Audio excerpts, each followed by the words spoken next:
Dobrý deň. Vítam vás na online webinári pre hocikoho, kto má záujem zapojiť sa do výberových konaní v Banskobystrickom samosprávnom kraji, konkrétne na pozíciu riaditeľov alebo riaditeľiek našich škôl alebo školských zariadení. Moje meno je Zuzana Sojková, pracujem na oddelení podpory učiteľov odboru školstva a reformy vzdelávania Banskobystrického samosprávneho kraja a dnes vás týmto webinárom budem sprevádzať. Veľmi chcem na úvod zdôrazniť, že našim cieľom nie je v nejakom bode zasahovať do konkrétnych výberových konaní alebo ich akokoľvek komentovať. Našim cieľom je poskytnúť dobrú prax a skúsenosti odboru školstva pre všetkých kandidátov a kandidátky, ktorí majú záujem o zapojenie sa, aby proces zapojenia sa do výberového konania bol pre nich čo najpríjemnejší a celkovo čo najefektívnejší. Cieľom sú kvalitné školy s kvalitnými riaditeľmi a riaditeľkami, ako je školské zariadenie. A veľmi dúfame, že toto bude len aktivita, ktorá pomôže tomu, aby sme sa tam ešte lepšie a rýchlejšie dopracovali. Takisto chcem zdôrazniť, že toto je prednahratá nahrávka, v ktorej teda uvidíte a budete počuť iba mňa. Celkovo tieto webináre organizujeme zatiaľ v 3 stretnutiach z dôvodu ochrany osobných údajov nahrávky z konkrétnych stretnutí, pretože si uvedomujeme, že niektorí uchádzači majú záujem ostať v anonymite a takýmto spôsobom chceme tak vyrovnať obsah a jeho prístupnosť pre všetkých, ako aj ochranu jednotlivých účastníkov a účastníčok stretnutí. Všetky otázky, ktoré ale zaznejú na týchto stretnutiach, budú zosumarizované v písomnej a všetci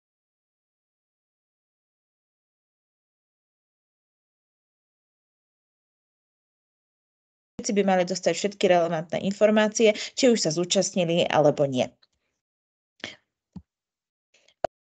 Nášho webináru je teda nasledovná. My sme ju skoncipovali z hľadiska toho, čo teda najviac sme sa dostávali otázky z terénu, ako i čo my si myslíme, že je dobrá prax, ktorú by stálo za to nejakým spôsobom prejsť uchádzačmi a poriešiť. Konkrétne sa chceme venovať písomnej príprave na výberové konanie, ústnej príprave na výberové konanie, zodpovedať všetky otázky, ktoré môžu padnúť z publika a samozrejme nejakým spôsobom si to zosumarizovať, to bolo čo najefektívnejšie. Veľmi vlastne chceme zmocniť hocikoho, kto má záujem niečo sa opýtať alebo ďalej s nami komunikovať, aby tak prosím urobil. Najlepšie bude, keď sa vlastne ozvete priamo mne alebo hocikomu z odboru školstva. My sa veľmi budeme tešiť akémukoľvek záujmu, lebo nám veľmi ide o to, aby sa prihlásilo čo najviac kvalitných uchádzačov a uchádzačiek. A poďme teda rovno už do obsahu. Ja chcem teda zdôrazniť, že v tejto prvej várke my teda sme vyhlásili výberové konanie na stránke Banskobystrického samosprávneho kraja, ako aj na portáli Profesia.sk. V prvom rade tieto školy, ktoré sú tu vypísané, ako i školské zariadenia.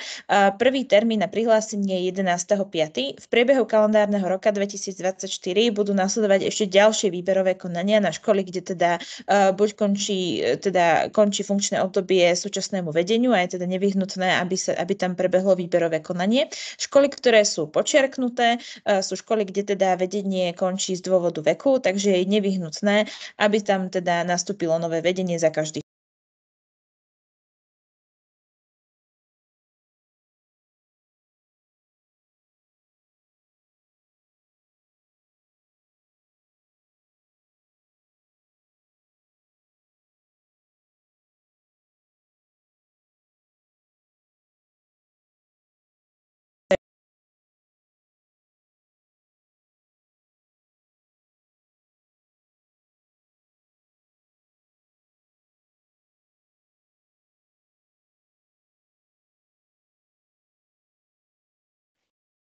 Chceli by sme začať najčastejšími chybami práve pri prílohách, s ktorými pri vlastne tých, ktoré sú nevyhnutné ako podklady. Veľmi teda odporúčame, aby ste si to naozaj skontrolovali niekoľkokrát po sebe, s tým, že často sa stretávame s tým, že uchádzači dávajú teda tieto podklady bez podpisu, čo je veľmi dôležité, aby podpísané boli. Častokrát tí ľudia to len teda vytlačia a doložia ako teda bežný v odzvukách papier, ale my naozaj potrebujeme, aby to bolo podpísané každý jeden z tých podkladov, kde je to explicitne uvedené. Takisto je aby ste podpísali súhlas dotknutej osoby so spracovaním osobných údajov, pretože bez tohto súhlasu nebudeme môcť vlastne procesovať vaše podanie a je dôležité, aby toto možné bolo. A takisto sa stretávame s tým, že ľudia to berú ako formalitu, ale nedajú si pozor na to, že samostatne teda uvedú ako samostatnú prílohu presnú adresu pre doručovanie písomností, telefonický a elektronický kontakt. To je ale všetko veľmi jednoducho zvládnutelné, keď to zoberiete ako zoznam, ktorý si dobre skontrolujete. Takisto, čo teda sa viackrát opakuje, je, že potvrdenie lekára o vlastne spôsobilosti na výkon funkcie je iba všeobecné, pretože lekári to niekedy berú en bloc. My potrebujeme, aby tam bolo explicitne uvedené, že teda jedná sa o spôsobilosť na výkon funkcie riaditeľa školy, tak telesná ako i duševná spôsobilosť, a aby tam teda toto bolo jasne zarámcované. Takisto chceme zdôrazniť, že teda jedným z kvalifikačných predpokladov na výkon funkcie riaditeľa alebo riaditeľky školy je teda potvrdenie o pedagogickej činnosti, pedagogická, a v rámci tohto je dôležité, aby to bolo konkrétne pôsobenie na materskej, základnej, strednej škole alebo v školských zariadeniach. Samozrejme musíte dať pozor aj na to, aby boli vaše kvalifikačné predpoklady konkrétne pre to zariadenie alebo tú inštitúciu, kam sa hlásite. Čiže nejde len o vašu prax, ale takisto aj o vašu odbornú spôsobilosť. Stretávame sa aj s tým, že sa nám teda hlásia ľudia so vzdelaním zo zahraničia, čomu sa samozrejme veľmi tešíme. Tu chceme zdôrazniť, že z hľadiska legislatívy je nevyhnutné, aby tieto doklady prešli nostrifikáciou cez ministerstvo. Je samozrejme možné, že toto ste si neuvedomili, je teraz krátky čas a potrebujete to nejakým spôsobom riešiť. Prosím, nedajte sa týmto odradiť, pošlite vlastne svoj diplom tak či tak, ale prosím, vyvolajte nostrifikáciu čo najskôr, aby ste vlastne mali doklady v poriadku už k nástupu do funkcie, ak teda budete úspešní počas výberového konania. Chcem zarámcovať, že teda celé výberové konanie predbieha pred tzv. Výberovou komisiou, ktorej teda zloženie, toto je len príklad, to prosím neberte, že takto vyzerá každá jedna výberová komisia, ale toto je jeden z to môže vyzerať. Každá výberová komisia vyzerá inak, lebo je tam veľký faktor veľkosti školy. Čo je ale dôležité a čo aj my chceme demonštrovať, je, že výberová komisia je rôznorodá a sú tam zastúpení naozaj všetky relevantné skupiny v škole, ktoré sa v nej nachádzajú. To znamená aj žiaci, aj rodičia, aj pedagogickí, aj nepedagogickí zamestnanci, aj vlastne ľudia zastupujúci zriaďovateľa, v našom prípade Banskobystrický samosprávny kraj. No a vlastne z titulu legislatívy je pri výberovom konaní vlastne súčasťou komisie aj zástupca štátnej školskej inšpekcie a regionálneho úradu správy a školskej správy. V prípade zdravotníckych škôl aj zástupca Ministerstva zdravotníctva Slovenskej republiky. Pri rade školy, bez ohľadu na to, koľko má členov, každý člen má len jeden hlas.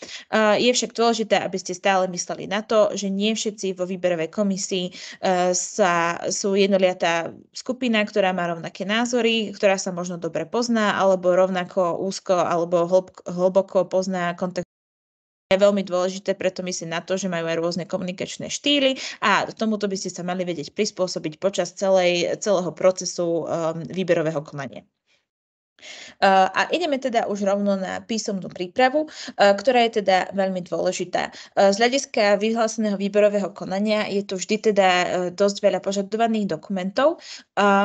My teda veľmi odporúčame, aby ste sa zamerali obsahovo teda činnosti na koncepciu rozvoja školy, ktoré sa teda aj my budeme počas tohto webinára ťažiskovo venovať, lebo poprvé vieme, že je to dôležité v konaní a takisto máme spätnú väzbu od viacerých účastníkov a účastníčok, že toto je pre nich dôležitá a žiadaná téma.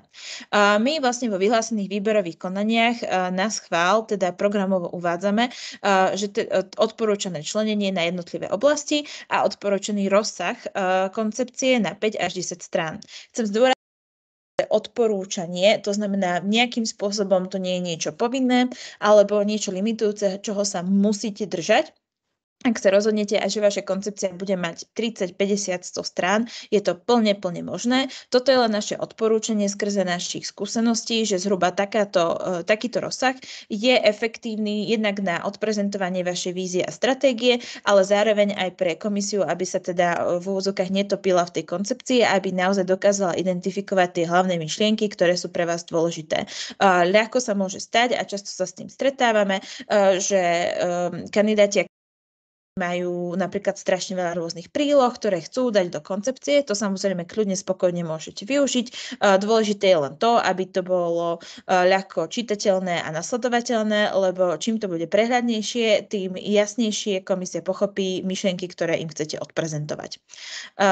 Takisto tieto oblasti, ktoré sú tam navrhnuté, sú odporúčané. Vôbec sa ich nemusíte držať. Ak chcete, vôbec ich nemusíte spomínať. My to ale naozaj odporúčame, lebo si myslíme, že sú to dosť dôležité faktory pre kvalitu školy, na riaditeľ alebo riaditeľka myslieť nejakým spôsobom určite mali. Ku všetkým detailnejšie v priebehu webinára. Na začiatok by sme ale začali teda tým, čomu odporúčame vyvarovať sa a čo aj často vidíme ako najčastejšie chyby, s ktorými sa stretávame. Často sa deje, že teda koncepcia rozvoja školy je plná všeobecných opisov, fráz a de facto omáčkovitých vyjadrení, ktoré nie sú konkrétne, nie sú štrukturovateľné a nie sú nasledovateľné.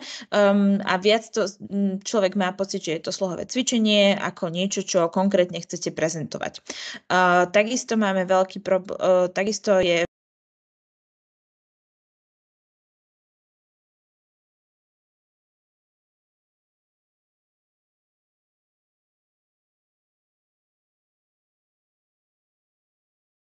rozvoj školy, ale my vlastne nevieme, ako chcete rozvíjať školu a tým pádom je to veľmi ťažko nasledovateľné. Často sa deje, že síce tam sú nejaké ciele a stratégia, nedávajú ale zmysel logicky, čiže napríklad vôbec navzájom na seba nenasledujú, teda nenadväzujú, alebo sú teda, vyzerá to viac ako hurá systém, ktorý je na všetky strany, ale de facto žiadnym smerom. Alebo že je problém, že síce má to nejaký logický zmysel, ale prakticky to absolútne nie je realizovateľné, pretože ste zabudli na kľúčový faktor úspechu, ktorý je nevyhnutný preto, aby sa vám to na škole podarilo. Typu, aby to dovoľovala legislatíva, aby ste na to mali kompetencie, aby ste na to mali rozpočet a podobne. Ak ste to vlastne vo vašom pláne nezohľadnili, komisia spravidla toto teda vám vytkne a bude to potom oveľa náročnejšie nejakým spôsobom vysvetliť. Na to, aby sa teda nejakým spôsobom ste uchopili koncepciu rozvoja školy, my sa často stretávame s tým, alebo teda so spätnou väzbou, že pre uchádzačov a uchádzačky je veľmi náročné vlastne uchopiť tú strategickú časť a vytýčiť si v tom nejaké priority a ciele a veci, ktoré by dávali zmysel. Na to, aby sme vlastne našich kandidátov a kandidátky v tomto podporili, tak vám prinášame jedno veľmi jednoduché praktické cvičenie, ktoré sa nám je naozaj dobrovoľné a nemusíte sa ním riadiť, ale z našej praxe zatiaľ každému, kto si ho urobil, iba pomohlo ujasniť si to, čo sú ich priority a ako by to chceli. Na úvod, ešte predtým, ako vlastne začnete robiť všetko plánovanie a celú stratégiu, odporúčame, aby ste si zobrali jeden čistý papier a jedno pero a iba sa vlastne najprv zamysleli nad jednou vašou absolútne najdôležitejšou top prioritou, ktorú by ste určite chceli dosiahnuť ako riaditeľ alebo riaditeľka školy. Malo by to byť niečo, čo hlboko cítite vo svojom zmysel, aby sa na škole podarilo, alebo aby sa na škole adresovalo a čo chcete riešiť vy ako konkrétna osoba, ktorá kandiduje na riadiacu funkciu. Na daný papier si prosím nakreslite jednoduchú časovú ox funkčného obdobia riaditeľa alebo riaditeľky školy alebo školského zariadenia a rozdielte si ju na 5 častí v súlade s tým, že teda toto funkčné obdobie je 5 rokov. Potom odporúčame, aby ste zdôrazňovali vaše myšlienky štýlom, že do ľavého horného rohu najprv opíšete súčasnú situáciu školy, teda kde sme teraz, v tom, čo je pre vás prioritné. Vôbec nechceme, aby ste tam opisovali nejakú dlhodobú situáciu alebo všetky opisy, ktoré viete dať do iných častí koncepcie, ale v rámci tohto mentálneho cvičenia veľmi chceme, aby ste sa zamerali, že v rámci vašej top priority, ktorú vy cítite srdiečkovo dôležitejšia na škole, kde sa v nej nachádzame teraz. Potom do pravého horného rohu, prosím napíšte, kde si myslíte, že by ste chceli byť po 5 rokoch. Čo by malo určite platiť o vašej škole alebo školskom zariadení po 5 rokoch po vašom riaditeľovaní, že sa to naozaj podarilo a že toto je naozaj cieľ, ktorý ste splnili a transformácia, ktorú ste dosiahli. Naozaj by to mala byť len jedna top priorita, určite nič komplikovanejšie, ale to, čo v úvodzovkách je to hlavné, čo určite chcete, aby ste si mohli odniesť z vašej funkcie. Následne, hneď vlastne do pravého dolného rohu si prosím urobte mentálne cvičenie, že teda dobre, dali ste si svoju prioritu a niečo, čo chcete dosiahnuť, čo sú objektívne ukazovatele alebo dáta, na základe ktorých budete vedieť, že ste to naozaj dosiahli. Podľa čoho to viete zmerať, že teda či ste to dosiahli alebo ako veľmi, takže to bude naozaj objektívne overiteľné. To znamená, nepovie sa len, že veľmi sme sa posunuli, ale ako konkrétne sme sa posunuli a akým smerom. No a potom vám ostáva už len to, aby ste presne sa vrátili na začiatok a vyhodnotili ste, kde sa v tomto ukazovateli objektívne nachádza vaša škola teraz. Tu opäť nie je nutné, aby ste dávali brutálne informácie znútra školy. Nám je jasné, že zrejme nedisponujete všetkými informáciami. Vždy ale existuje veľa informácií, ktoré sú verejné a ktoré môžete použiť. Mimo iného vám určite odporúčame správu o výchovno-vzdelávacej činnosti, ktorá teda je ku každému školskému roku dostupná verejne a teda pre všetky školy v našej zriaďovateľskej pôsobnosti. Existuje veľmi veľa oficiálnych registrov, napríklad CVTI, ktoré môžete použiť. Veľa informácií sa nájde na stránke školy, ale samozrejme môžete čerpať aj z akýchkoľvek iných verejných informácií, napríklad z článkov o škole, z konzultácií s ľuďmi, ktorí pracujú na škole, z čohokoľvek, čo ste zažili vy priamo na škole a podobne. Malo by to len byť niečo, čo je objektívne vyjadriteľné a má to svoj zdroj, tak aby naozaj nikto nemohol povedať, že je to subjektívne.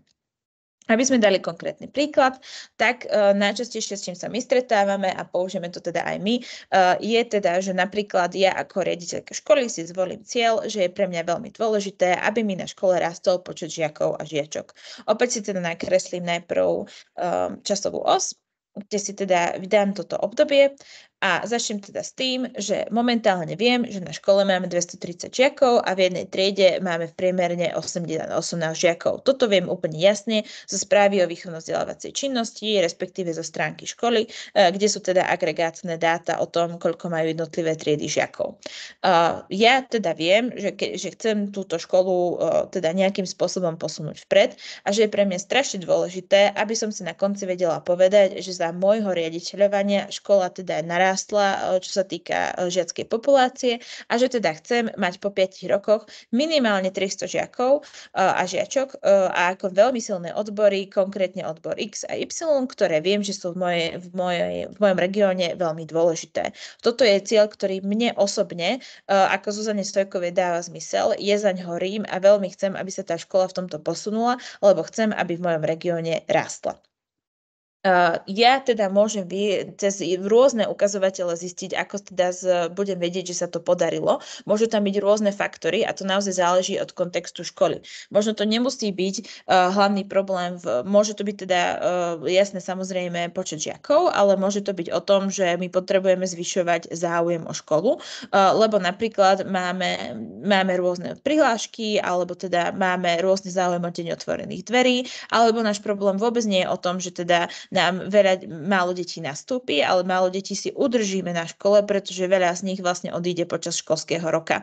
Môže mať neúspešnosť v jednotlivých odboroch alebo napríklad nesprávne napasovanie na to, aký je záujem o jednotlivé odbory a chcem ich nejako prekopať.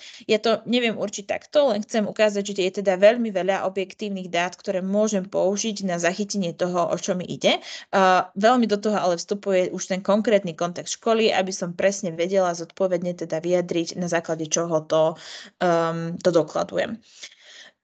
No a samozrejme, že potom sa teda musím vrátiť k tomu, čo sú teda konkrétne dáta, ktoré o škole by som si mala alebo viem zistiť, čo sa týka počtu žiakov. Ak ja ako riaditeľka chcem nejakým spôsobom strategicky riešiť rozvoj školy, čo sa týka jej žiackej populácie, mala by som si načítať a zistiť všetky možné dáta, ktoré viem už teraz z dostupných zdrojov, na to, aby som čo najpresnejšie zistila túto situáciu teraz.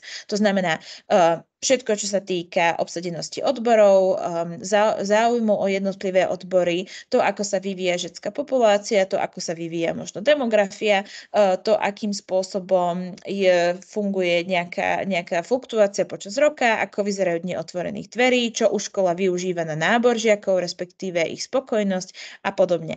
Čokoľvek, čo myslím si, že je relevantné a čo nejakým spôsobom viem zachytiť do mojej koncepcie, by som mala nejakým spôsobom získať a potom vlastne spracovať do tejto koncepcie. No a keď mám urobenú takúto základnú analýzku aj nákres, ostáva vlastne už len jedna základná otázka a to je, aké opatrenia mám vlastne v rukách ja reálne ako riaditeľka školy na dosiahnutie tohto cieľa. To je veľmi dôležité, že by to mali byť veci, ktoré viem realizovať ja ako riaditeľka. To znamená nie niečo, čo budú robiť všetko niekto iný, alebo že si to niekde kúpim alebo zaplatím, ale čo všetko je v mojej zóne kontroly a teda absolútneho rozhodovania na to, aby sa tieto veci diali a aby som ich realizovala, ktoré závisia iba od mňa a od ničoho iného.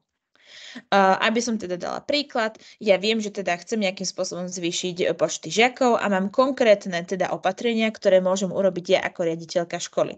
Môžem prekopať odbory, môžem dať fokus na ten alebo hen taký odbor, lebo viem, že v regióne pribudne silný investor, lebo už teraz je to jasné.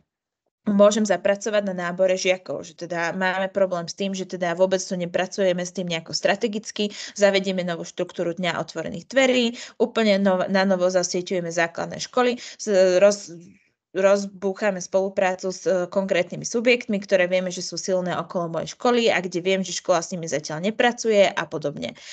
Možno je cesta spokojnosť. Začne monitorovať spokojnosť našou školou v priebehu školského roka s konkrétnymi nástrojmi, ktoré v koncepcii spomeniem, v pravidelných intervaloch a postupne ju chcem zlepšovať. A podobne. Môže to byť čokoľvek. Kľúčové je, aby to boli veci, ktoré dávajú zmysel mne, môjmu cieľu, mojej logike a ktoré viem a chcem urobiť ja. To znamená, nečakám, kým mi navrhne tieto konkrétne kroky vedúci PK alebo hlava školského internátu, alebo že si budem googliť nejaké webináre, ale že je to reálne niečo, čo ja mám v hlave, že chcem realizovať, aby vlastne tieto veci sa mohli začať diať a zlepšovať a chcem strhnúť svoju školu na to, aby som do toho išla, aby sme sa v tom pohli.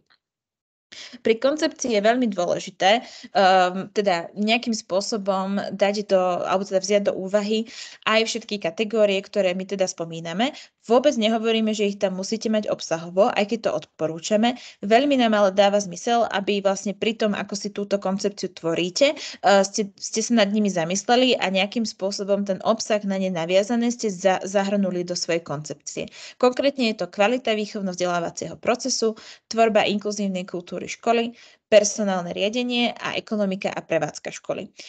Tu chcem veľmi zdôrazniť, často sa stretávame s tým, že vlastne všetky tieto 4 kategórie si každý uchádza, že rozbije na zhruba 3 ciele na každý jeden, čo dokopy ich má 12, čo je z našej skúsenosti nerealizovateľné už len preto, že riaditeľ na to nebude mať čas, pretože má takú širokú agendu, že je prakticky nemožné toľko cieľov postíhať. Ak si na to trúfate a toto vám dáva zmysel, nič vám nebráni si to tam takto zachytiť. My to ale neodporúčame. My odporúčame, aby ste si hlavne teda veľmi jasne zarámcovali niečo, čo vo všetkom z tohto dosiahnete na úrovni ambiciozného posunu týchto tém.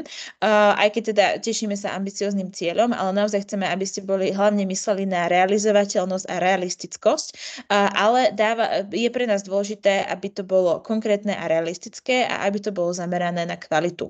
Takisto rátame s s tým, že vy pravdepodobne nemáte všetky kľúčové informácie na to, aby ste v týchto odvetviach mohli stanovovať konkrétne a presné ciele, pretože pokiaľ naozaj nemáte dobre zmapovanú kvalitu výchovno-vzdelávacieho procesu alebo ekonomiku a prevádzku školy, tak je prakticky nemožné v rámci tohto stanovovať nejaké veľké nové ambiciozne ciele.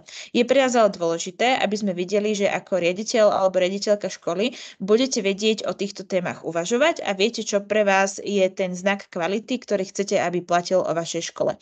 Čiže napríklad vy nemusíte povedať, že škola bude kvalitná na základe nejakého dotazníka, keď vlastne ani neviete, či vôbec taký dotazník bol niekedy realizovaný na škole. Môžete ale povedať, že pre inklúziu na škole je pre vás strašne dôležité, aby ste postupne budovali školský podporný tím a aby fungoval kvalitne. Alebo aby ste vedeli, že funguje jednotnosť pri riešení šikany a podobne. Môže to byť čokoľvek, len by to malo byť niečo konkrétne, čo vy ako riaditeľ alebo riaditeľka určite budete sledovať, aby ste jednu z týchto 4 tém alebo teda všetky z týchto tém priamo rozvíjali na škole. Takisto vôbec nie je nutné, aby ste tam písali veci, ktoré sa týkajú teda výkonu iných ľudí a často sa nám teda deje, že ľudia tam píšu, že teda po novom bude predmetová komisia fungovať tak a tak. To vám naozaj neodporúčame. Mali by ste sa fokusovať na veci, ktoré vy dokážete ako riaditeľ spraviť alebo presadiť pre fungovanie školy. A teda, čo je naozaj iba vo vašich rukách, že teda aj keby ste od prvého dňa mali pedagogický zbor, ktorý má neviem aké zloženie, tak určite máte vy vo svojich rukách, že budete sa s nimi takto a takto rozprávať, prepojíte sa s takou a s takou organizáciou, vyškolíte ľudí v takomto a v takomto, zavedíte nový systém procedúr alebo nový systém na riešenie situácie taký a taký. Jednoducho má to byť niečo konkrétne, čo budete mať vy v rukách a nemusíte v princípe čakať na nikoho iného, na to, aby ste takto vlastne proaktívne tieto témy riešili. Takisto chceme vlastne zdôrazniť, že pri časti ekonomika a prevádzka školy my sa často stretávame s tým, že ľudia tam vymýšľajú rôzne sumy a čo chcú ako presne financovať a kde čo ako presne teda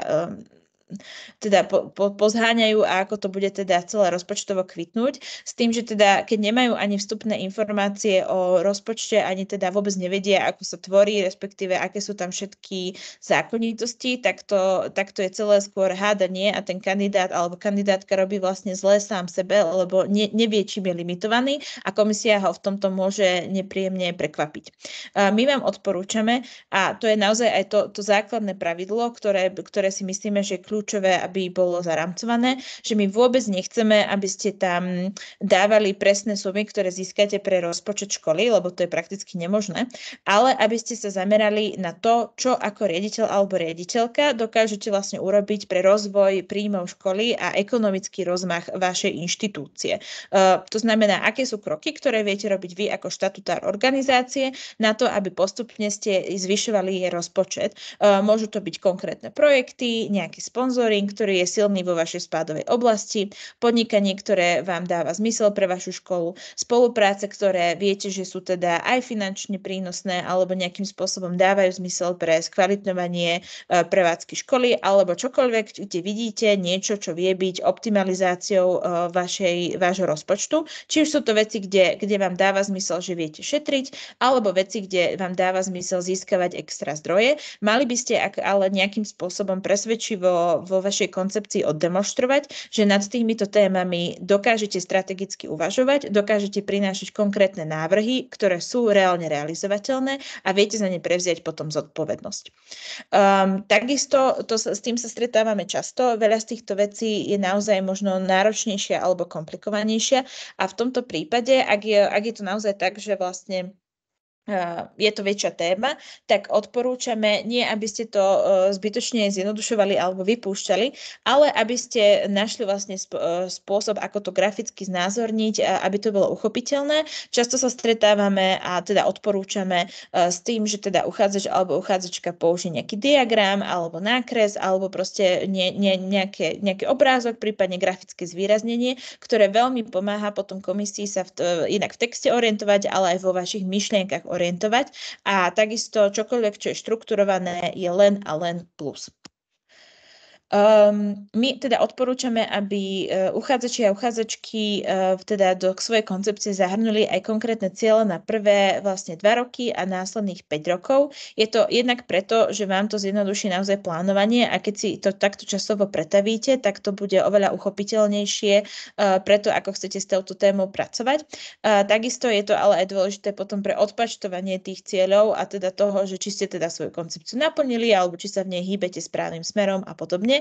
Nikto netvrdí, že keď raz napíšete jednu koncepciu, tak sa jej musíte držať celých 5 rokov. Je jasné, že to je živý proces. Je ale veľmi dôležité, aby ste demonštrovali kompetenciu, že dokážete strategicky pracovať s cieľmi a s ich naplňaním a nejakým spôsobom s ich odpočtovaním. A toto je presne pointa tejto časti. My veľmi odporúčame z našej skúsenosti, aby ich nebolo viac ako 5. Opäť nehovoríme, že to je limit, môžete ich mať kľudne aj viac alebo menej, ale toto je zhruba to číslo, kde my si myslíme, že teda je tam taký hlavný rozdiel medzi presvedčivosťou a už potom zahltením, ale samozrejme záleží od kontextu.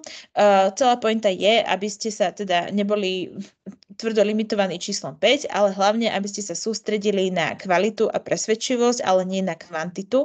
Určite sa chceme vyhnúť veľkému zoznamu veľmi ambicioznych cieľov, ktoré ale vnútorne nie sú zosúladené a teda sú naozaj na všetky smery, ale de facto škola iba prešľapuje na mieste, lebo chce kráčať príliš veľa smermi a nevie sa jednoducho rozplôtiť na viacero častí.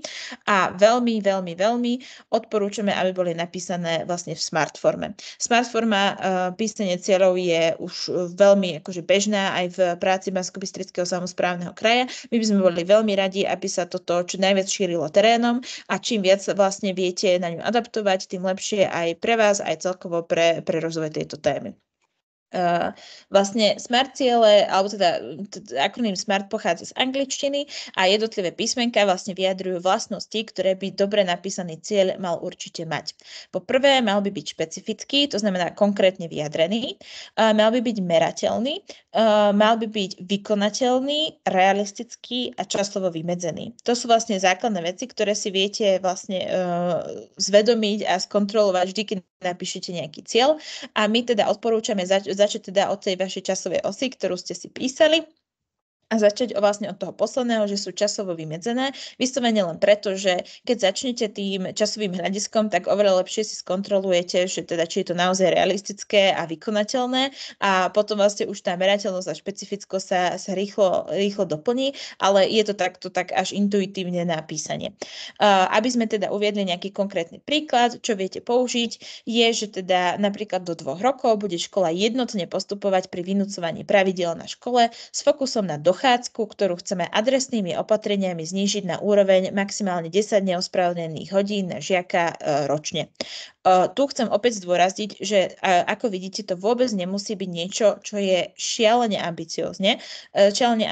Záleží samozrejme od kontextu školy. Pointa ale je, že je to niečo konkrétne, je to uchopiteľné a keď si niekto prečíta takýto cieľ, každý v miestnosti dostane ten istý obraz o tom, čo týmto cieľom myslíte, ako sa k nemu chcete dostať. Každý chápe, že je pre vás veľmi dôležité, aby ste riešili dochádzku, že v nej máte jasnú hranicu, že máte presný plán, ako sa k tomu dostať cez vlastne jednotné vynúcovanie pravidiel a že je pre vás naozaj dôležité, aby ste to ako prvé monitorovali na dochádzke. A toto je presne niečo, kde jasne vidieť, že teda máte zhruba predstavu o tom, aj aké na to chcete časové hľadisko a potom sa už komisia môže pýtať na vašu konkrétnu stratégiu. Dobre, čo sú konkrétne stratégie, ako budete teda postupovať pri tom jednotnom vynúcovaní, ale teda bude to už niečo konkrétne a tým pádom sa budete s komisiou baviť k veci a pôjde to presne tým smerom, kam vy potrebujete, aby to výberové konanie išlo.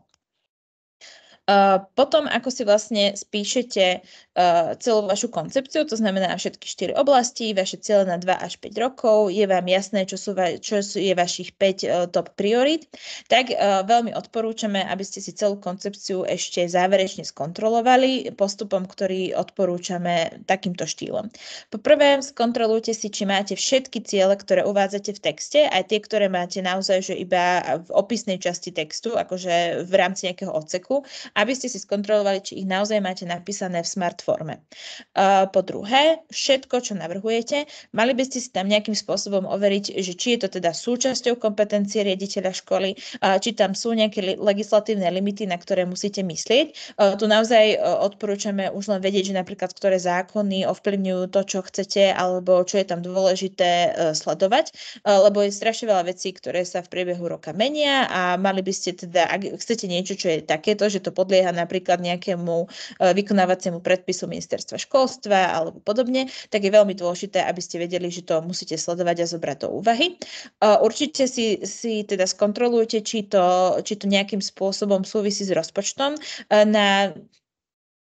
Vo veľmi vysokej miere percent vás výberová komisia bude informovať, že nemáte rozpočet na takéto opatrenia, preto odporúčame dávať do koncepcie veci alebo teda kroky, ktoré môžete realizovať aj bez dodatočného rozpočtu. Vždy potom môžete povedať, že v prípade získania extra rozpočtu by ste ešte ďalej rozvíjali túto tému takto, ale nekotvite to iba na opatrenia, ktoré môžu byť, ktoré sú podmienené rozpočtom, pretože ak vám komisia povie, že škola teda je dlhodobo dofinancovaná, pretože nemá vlastné prostriedky dostatočné, tak v princípe vaša koncepcia sa automaticky stala nevykonateľnou a to nechcete. A takisto by ste mali vlastne pri všetkom, čo overujete, mali mať aj konkrétny plán, ktorý je veľmi detailný a ako to konkrétne chcete zaviesť do praxe. V princípe, ak vy tam dávate niečo, nejaký cieľ na 2 roky, mali by ste vedieť konkrétne povedať, ako budete postupovať tých 24 mesiacov, čo konkrétne spravíte, na čo si dáte pozor a čo je to hlavné, čo sú tie hlavné milníky alebo teda checkpointy, ktoré chcete určite mať počas tých 2 rokov. Nemusíte to písať až tak detailne do koncepcie, ale mali by ste mať tento plán, pretože 100% sa na ne komisia bude počas výberového konania pýtať. Alebo teda nie 100%, ale s vysokou pravdepodobnosťou. Ďalej veľmi odporúčame, aby ste vlastne z vašej koncepcie dokázali určiť maximálne 5 konkrétnych priorít, ktoré máte ako priority v texte zvýraznené. Malo by to byť niečo, čo naozaj hoci kto si číta vašu koncepciu, veľmi jasne dostane ako základnú informáciu, že áno, pre tohto uchádzača alebo uchádzačku je týchto 5 priorít absolútne dôležitá vec. A potom komisia si už vie zodpovedať, tieto priority mi dávajú zmysel pre školu, nedávajú zmysel pre školu, viem si to predstaviť, neviem si to predstaviť, ale už sú potom vo fáze diskusie s vami a bavia sa s vami k veci, čo je presne to, čo dáva počas výberového konania najväčší zmysel. Odporúčame, aby ste svoju koncepciu dali prečítať aj niekomu z rodiny, kto možno nie je zo školstva, alebo proste z vášho okolia, či mu to dáva zmysel. Tam je strašne dôležitý faktor ten, že v rade školy sa teda nachádzajú aj zástupcovia rodičov alebo študentov, ktorí možno nevidia až tak do hĺbky do logiky toho, ako sa tvoria odbory alebo ako sa rieši spokojnosť s jednotlivými zamestnávateľmi alebo aká je legislatíva školy a podobne, ale mali by sa stále vedieť vo vašej koncepcii orientovať. Ak to dáte vlastne prečítať niekomu externému, je vysoko pravdepodobné, že dostanete spätnú väzbu, čo ešte by bolo fajn nejakým spôsobom dovysvetliť alebo lepšie dať nejaký príklad alebo jednoducho ako upraviť jazyk tak, aby to bolo uchopiteľné naozaj aj pre niekoho, kto možno ešte teda nemá ukončené stredoškolské vzdelanie. No a ako poslednú kontrolu určite odporúčame, aby ste si urobili také vnútorné skontrolovanie na súznenie s vašim vnútrom. To znamená, váš osobný pocit z dokončenia tej koncepcie by vôbec nemal byť, že nejakým spôsobom ste už teda konečne doklepli ten nenávidený, teda tú nenávidenú prílohu, ktorú nejako musíte vyklepať, ale malo by to byť niečo, na čo ste hrdí, čo keď si predstavíte, že realizujete, tak vám to naozaj robí radosť a ste spokojní s tým, že áno, ak by sa toto podarilo na tejto škole alebo v tomto školskom zariadení, fakt si môžem povedať, že teda je to brutálny posun. Vôbec to nemusí byť, že to teda viete nejakým spôsobom presne vyjadriť, alebo teda, že je to niečo konkrétne a teda vôbec sa tým nemusíte zaoberať, ale z našej skúsenosti, ak máte vnútorný pocit, že toto je dobrá práca, tak vaše inštinkty sú väčšinou správne a potom to z vás cítiť aj vo výberovom konaní. A poďme teda na ústnu časť, ktorá teda prebieha už priamo pred výberovou komisiou vlastne prezenčne Tu je opäť zdôrazňujem už niekoľkokrát, že teda výberová komisia je rôznorodá. Sú tam teda naozaj rôzni zástupcovia a naozaj by ste mali rátať s rôznymi komunikačnými štýlmi, kde by ste vy mali vlastne zdôrazňovať zrozumiteľnosť toho, čo hovoríte a ako to myslíte. S tým, že takisto, čo my zistujeme, že nie vždy si všetci uvedomujú, výberová komisia má k dispozícii všetky vaše podklady a má ich veľmi dobre načítané. Nie je preto nutné ísť po všetkých detailoch, ale naozaj sa sústreďovať na to, čo vy chcete a potrebujete komisii vlastne odkomunikovať počas výberového konania. Vaša príprava na výberové konanie by poprvé určite mala nastať. My vám veľmi odporúčame, aby ste to nezobrali ako nejakú improvizáciu alebo v úvodzovkách vyskúšanie. Poprvé máme skúsenosti s tým, že uchádzači alebo uchádzačky zažívajú rôzne levely stresu alebo teda takých nervíkov a potom je pre nich oveľa jednoduchšie tomu čeliť, keď sa pripravili. A takisto, čím lepšie budete pripravení, poprvé bude to veľmi vidieť a komisia to veľmi si teda zachytí, ak to teda na vás bude vidieť a takisto vám to zjednoduší to, aby ste naozaj efektívne odkomunikovali to, čo je pre vás dôležité, aby o vás a o vašej koncepcii a celkovo vašej stratégii pre školu určite počas výberového procesu zaznelo. To, ako teda konkrétne sa pripraviť, my vám odporúčame, aby ste začali presne vlastne koncepciou rozvoja školy, lebo to bude absolútne kľúčový dokument, ku ktorému vlastne sa bude permanentne vaša komisia vracať a z ktorej bude aj dominantne čerpať, pretože je to písomný podklad, ktorý ste vy pripravili a z ktorého si teda oni budú overovať, čo tam navnímali alebo nenavnímali. Odporúčame, aby ste si ju opäť prešli a zosumarizovali si z nej maximálne 5 hlavných bodov. Ideálne ste ich nejakým spôsobom pre komisiu vypichli vlastne už počas vlastne písania tej koncepcie, ale nie je to nutné. Určite by ste ale mali mať týchto 5 hlavných bodov tak v úvodzovkách nadrvených, že ich budete toľko vlastne vysvetľovať a vyjasňovať, až na konci vašej prezentácie by ich naozaj mali vedieť samostatne zopakovať členovia výberovej komisie. Samozrejme, nebudete ich z toho skúšať, ani nie je nutné, aby to naozaj vedeli zopakovať. Ak ale budete mať pocit, že naozaj všetci si ich osvojili ako hlavný odkaz vašej prezentácie, tak určite bola vaša prezentácia veľmi k veci, veľmi efektívna a veľmi správne zoštrukturovaná. Takisto vám odporúčame, ak si chcete pripraviť nejakú sumarizáciu alebo nákres alebo grafické znázornenie pre členov výberovej komisie, tak vyzerá veľmi profesionálne, ak si to vopred vytlačíte a pripravíte pre všetkých prítomných, ideálne aj nejaké bonusové, ak by sa čokoľvek stalo, ale odporúčame, aby to nebolo viac ako maximálne 2 A4 papiera, pretože v momente, ak je to dlhšie, tak tí ľudia sa budú viacej sústrediť na čítanie vašich podkladov ako počúvanie vás a v tomto bode procesu už chceme, aby vás ťažiskovo počúvali. Veľmi odporúčame, aby ste si preštudovali relevantné školské zákony, ktoré vám tu teda prinášame. Samozrejme, nečakáme, že ich všetky budete mať v úvodzovkách našprtané a budete vedieť každý jeden detail a sypať paragrafy. To sa od vás ani nežiada, ani vás komisia z nich nikdy nebude nejakým spôsobom skúšať. Je ale veľmi dôležité, aby ste vedeli, že keď navrhujete niečo, čo napríklad upravuje zákon číslo 138/2019 o pedagogických a odborných zamestnancov, tak viete, že sa teda naozaj to tam upravené a je to zhruba opravené s týmito a s týmito mantinelmi, pretože komisia potrebuje vedieť, že to, čo chcete robiť, naozaj viete robiť v súlade so zákonom, viete, kde to hľadať, viete, ako to kontrolovať a viete sa v tom orientovať. A to sa dá naozaj len vtedy, keď si tú legislatívu prejdete a budete zhruba vedieť, že teda čím ste v tomto limitovaní, respektíve k čomu máte voľný priestor.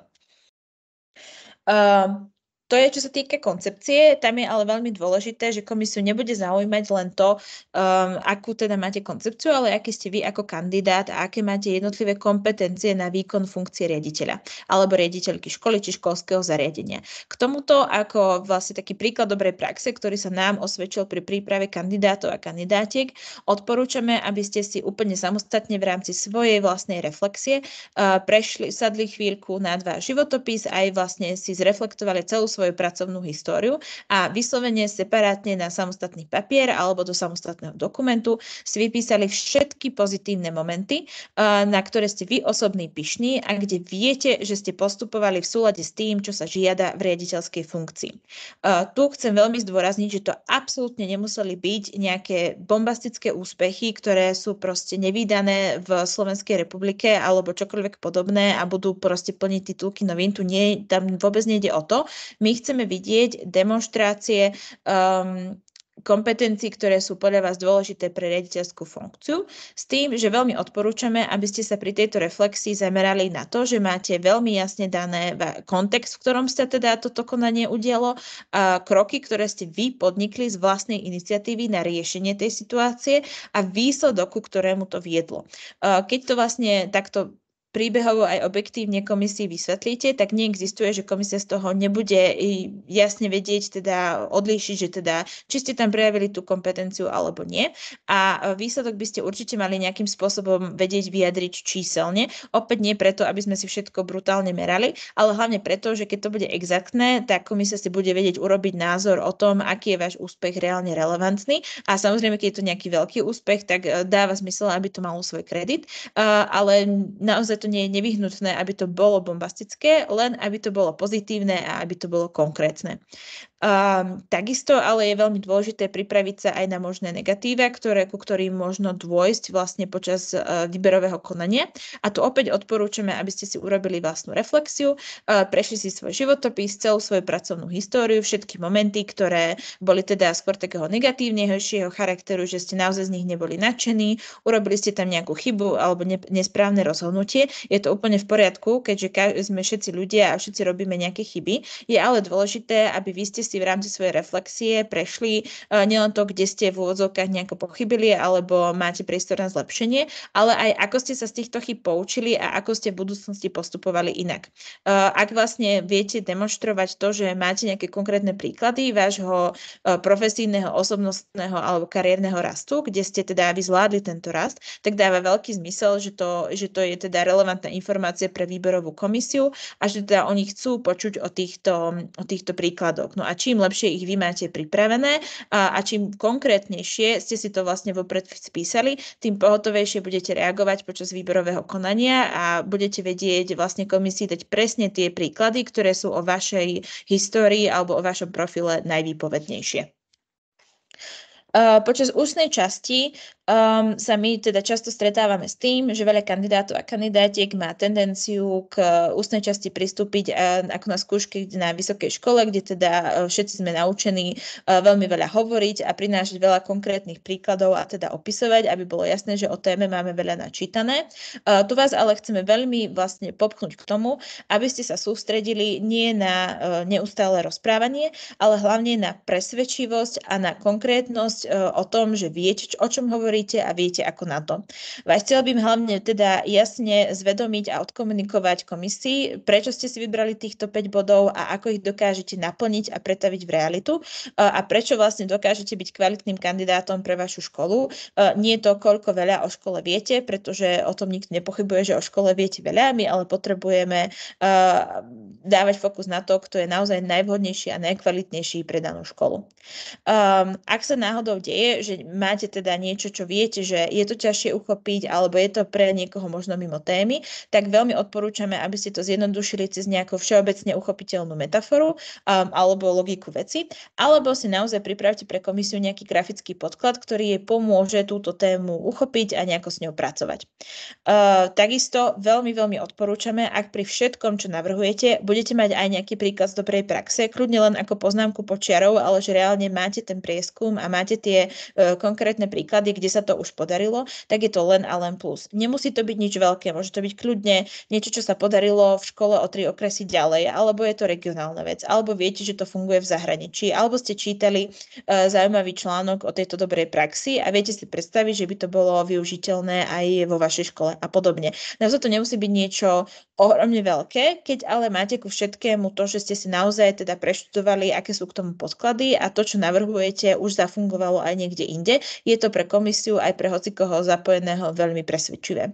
No a na záver, my vám veľmi odporúčame, aby ste mali pripravenú osnovu toho, čo by ste chceli, aby z vašej strany určite zaznelo. To znamená, čo sú tie relevantné odkazy alebo teda informácie, ktoré viete, že teda komisia by ich mala mať o vás ako o kandidátovi alebo o kandidátke, pretože vy viete tieto údaje spomínať nie len počas vašej prezentačnej časti, kde teda vy frontálne hovoríte, ale viete sa k tomu vrácať a zakomponovávať to aj do otázok komisie. Čiže keď napríklad viete, že ste mali veľký úspech pri tom, ako ste manažovali nejaký konkrétny tím pri nejakej konkrétnej súťaži, tak keď vám vlastne komisia dá nejakú otázku, ktorá sa týka napríklad spolupráce s ostatnými alebo manažovania nejakého tímu alebo nejakých reprezentačných vecí, hneď sa toho viete chytiť a viete to vypichnúť o sebe ako o kandidátovi, čo je opäť veľmi presvedčivé a veľmi kvalitné.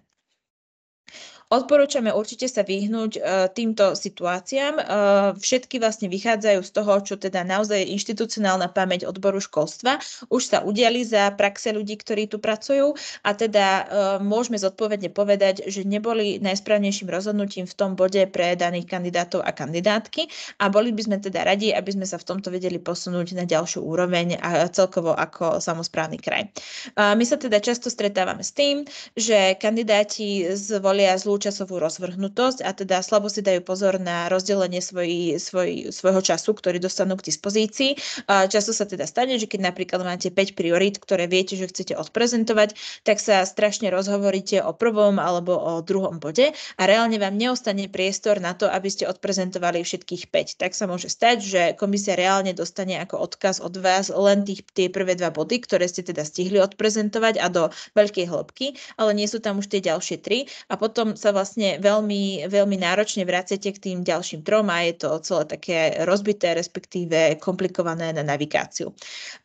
Často sa deje, že účastníci síce vedia povedať nejaký cieľ alebo niečo, čo je vizionárske, nedokážu ale vysvetliť konkrétne kroky, ako by čo naplnili. Čiže spätne k nášmu príkladu cieľa za 2 roky teda zlepšiť dochádzku a znížiť počet vymeškaných hodín. Ak neviete povedať konkrétne kroky, aké intervencie by ste ako škola robili, alebo teda čo by ste vy ako riaditeľka alebo riaditeľ vykonali na to, aby sa teda tie cieľe naozaj naplnili, tak pre komisiu nebude presvedčivé, že vy ste si tam zahrnuli takýto cieľ.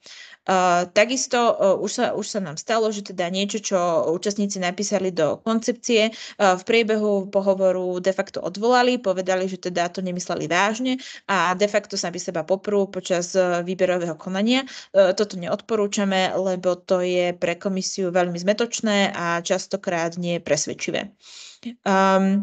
Veľmi odporúčame, aby ste sa vyhli akémukoľvek explicitnému menovaniu hocikorej inej osoby na škole, pretože vy absolútne neviete, aké sú väzby týchto ľudí na ľudí sediacich v komisii a takmer vždy to má efekt vyvolávania pnutia v tej skupine.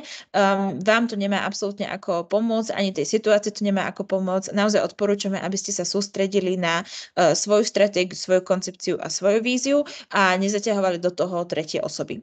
Za žiadnych okolností odporúčame, aby ste za žiadnych okolností nehodnotili alebo neriešili predchádzajúce vedenie. Nemal by to byť dôvod, prečo sa hlásite, ani vlastne to, že čo by ste chceli komunikovať členom komisie. Je v poriadku, ak máte pocit, že teda ste motivovaní tým, že by ste vedeli nejakým spôsobom inak pôsobiť na škole, alebo teda, že je to pre vás nejakým spôsobom faktor, ale naozaj odporúčame, aby ste toto neriešili počas výberového procesu, lebo naozaj by to malo byť o vás a o vašich myšlienkach a vašej ponuke pre školu a pre výberovú komisiu.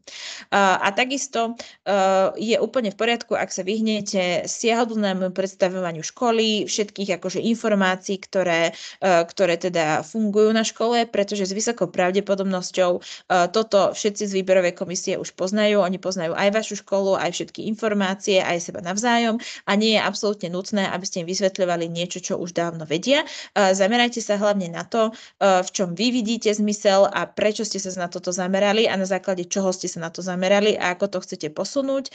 Vôbec nie je nutné už potom hĺbšie rozoberať tieto všeobecné informácie, ktoré sú jasné všetkým v miestnosti. Tu je teda priestor na otázky, ktorý teda my počas tejto nahrávky nebudeme riešiť. Všetky otázky, ktoré zazneli počas online webinárov, na ktorých sme sa s účastníkmi a účastníčkami stretli, budú zaznamenané v písomnej forme aj vlastne s odpovediami, s kontrolovanými tímom odboru školstva pre ich aktuálnosť a budú teda zverejnené na stránke Banskobystrického samosprávneho kraja a zároveň zaslané ako sumár všetkým účastníkom a účastníčkam, ktorí sa prihlásili na webináre, tak aby sa k ním teda dostali. Ak máte ale iné otázky, sme vám vždy k dispozícii a budeme veľmi radi, ak sa na nás obrátite, lebo nám naozaj ide o to, aby každý, kto sa chce na nás obrátiť a má nejaké otázky, ktoré sú k tejto téme, alebo teda ďalšie iné, ale teda špecificky v tomto prípade k tejto téme,